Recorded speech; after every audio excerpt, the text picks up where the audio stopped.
नमस्कार दोस्तों, हम फिर से हाजिर हैं और आज ये वीडियो बहुत ही इम्पोर्टेंट है, खासकर वैसे लोगों के लिए जो लोग जॉब सर्च कर रहे हैं और इंटरव्यू दे रहे हैं।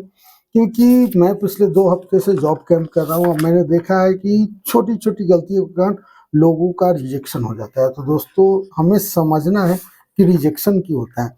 दोस्तों देखिए, सिंपल सा बात है, जो 12th पास की रिक्वायरमेंट आती है, जो ग्रेजुएशन बेस पे रिक्वायरमेंट आती है, खासकर जो नॉर्मल ग्रेजुएट होते हैं, नॉर्मल 12th पास होते हैं, उसमें कोई टेक्निकल स्किल्स नहीं चाहिए होता है, ज़्यादा कुछ नहीं होता है, खासकर सेल्स, मार्केटिंग या फील्ड वर्क में।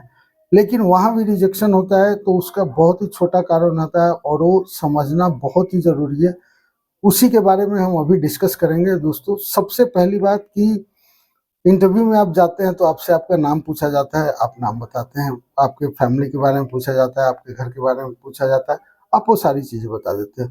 तो यहाँ पे हम गलती करते हैं कि जितनी पूछी जाती है उससे कुछ ज़्यादा बता देते हैं। जैसे आपका घर कहाँ है, आपका पापा क्या करते हैं, आपका घर कैसे चलता है, ये सारी चीज़ें। तो वहाँ पे आपको लिमिटेड ही आंसर देना है। अगर जो एक क्वेश्चन दोबारा रिपीट होता है तो आपको दोबारा बताना है। अब गलती यहाँ पे आती है कि जैसे ही दोबारा इंटरव्यूअर पूछता है तो लोग रिप्लाई दे देते हैं कि अभी तो आप पूछे थे, अभी तो हम आपको बताए हैं। तो दोस्तों, ये चीज़ नहीं बोलना है इस चीज़ को, क्योंकि इसके 2 कारण हैं। पहला कारण कि सामने वाले बंदे ने या तो भूल गया हो, उसके लिए आपसे क्वेश्चन दोबारा पूछ रहा है, या फिर रीचेक करने के लिए कि आप सही बोल रहे हैं कि नहीं। तो इसको सुधार लाना है। और अगर तो आपसे कोई भी क्वेश्चन दोबारा पूछा जाता है, आप आंसर पहले दे चुके हैं, तो भी आपको दोबारा आंसर देना है, उसमें कोई गलत चीज़ नहीं है। आप इंटरव्यू देने आए हैं, आप उनका काम है क्वेश्चन पूछना, वो आपसे क्वेश्चन पूछेंगे और आपको आपको आपकी प्रोफाइल उन्हें फिट लगेगी, तभी वो आपके लिए ओके लिखेंगे और आपका सिलेक्शन होगा। दूसरा है दोस्तों, पापा क्या करते हैं, घर में क्या प्रॉपर्टी है, ये चीज़ें पूछी जाती हैं। कारण क्या है कि जो फील्ड वर्क होता है वो बहुत ही हार्ड वर्क होता है और फील्ड वर्क में बहुत सारे लोग नहीं कर पाते हैं या फिर ज्वाइन करके बोलते हैं अरे नहीं ऐसी ज़रूरत नहीं है। तो वो इसलिए पूछा जाता है कि आपकी ज़रूरत कितनी है जॉब की। बहुत सारे लोग क्या करते हैं कि फैमिली इनकम के बारे में पूछा जाता है तो बढ़ा-चढ़ा के बोल देते हैं। तो अगर जो आप कुछ भी बढ़ा-चढ़ा के बोलते हैं तो ये आपके लिए नेगेटिव हो सकता है। तीसरा क्वेश्चन पूछा जाता है कि आप जॉब क्यों करना चाहते हो? तो दोस्तों, ये चीज़ मैं हूँ, आप हो, कोई भी हो, हमें ज़रूरत है तभी हम जॉब करते हैं। पैसे की कमी है, ज़रूरत है पैसे की, तभी हम जॉब करते हैं। तो सिंपल सा एग्ज़ाम्पल देना है कि सिंपल सा आंसर देना है कि हम जॉब क्यों करना चाहते हैं। सिंपल, आपकी ज़रूरत है। जॉब की ज़रूरत नहीं होती तो मैं क्यों आता? ये आंसर लोग ऐड कर देते हैं। तो दोस्तों, ये वर्ड ऐड नहीं करना है, क्योंकि ये बड़बोला टाइप से हो जाता है। ज़्यादा बोलना अच्छी चीज़ नहीं है। जितनी ज़रूरत हो, जितना पूछा जाए उतना ही बोलना है। चौथा है, क्वेश्चन आता है कि मेहनत कर लोगे आप? तो जी हाँ, मेहनत तो करना ही है। मेहनत से जो पीछे भागते हैं उनका रिजेक्शन हो जाता है या ज्वाइन करने के कुछ दिन बाद छोड़ देते हैं अगर किसी का सिलेक्शन होता है। तो एक चीज़ समझना है कि प्राइवेट नौकरी मेहनत का ही खेल है। अगर आप मेहनत नहीं कर सकते हैं तो आपके लिए प्राइवेट नौकरी नहीं है। उसके बाद बात आती है टारगेट की। तो दोस्तों, एक चीज़ समझिए, आप किसी भी जॉब में कोई आपको फ्री में पैसा नहीं देता है।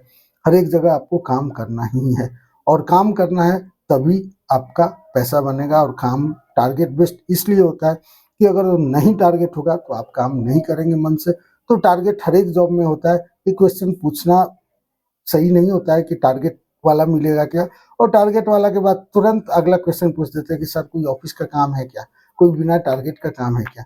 तो देखिए, वहाँ पे इंटरव्यूअर समझ जाता है कि आप आलसी टाइप के हैं और आप आराम का काम खोज रहे हैं। तो आपको लगता है कि 12th पास पे था या ग्रेजुएशन पे था कि मैं तो ग्रेजुएट हूँ, लेकिन आपका रिजेक्शन हो जाता है। अब आ जाते हैं दोस्तों अगले चीज़, छुट्टी को लेके लोग बात करते हैं कि सर छुट्टी कितना मिलेगा, कितना घंटा काम करना है। तो दोस्तों देखिए, जो जॉब में बताया जाता है जितना घंटा वो आपको करना है।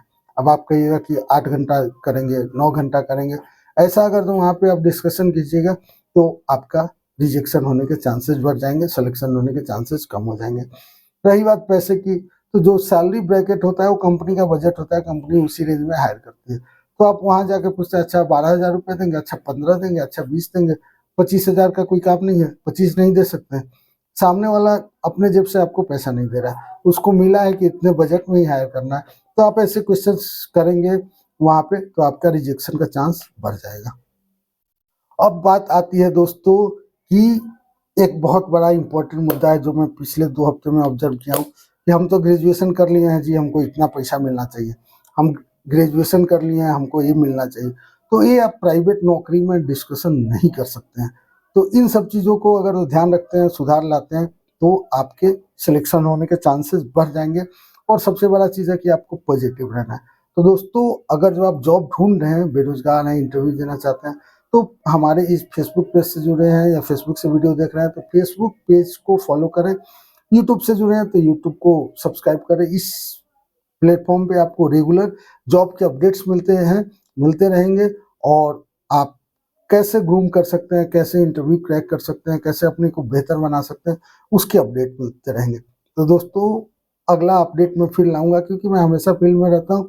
जो चीज़ें ऑब्ज़र्व करता हूँ, वो आपके साथ शेयर करता हूँ। बाकी अगर आप बिहार, झारखंड में जॉब ढूँढ रहे हैं, तो हमारे पेज के साथ जुड़े, हमारे यूट्यूब चैनल के साथ जुड़े, ताकि आपको सपोर्ट मिल सके। हमारे पास हर एक महीने 100 से ज़्यादा रिक्वायरमेंट होती है, और हमारी कोशिश है कि जो भी लोग बेरोज़गार हैं, जो भी जॉब ढूँढ रहे हैं, नीडी हैं, वो हमारे थ्रू जॉब ज्वाइन करें। तो फिर से हाज़िर होंगे, तब तक के लिए धन्यवाद।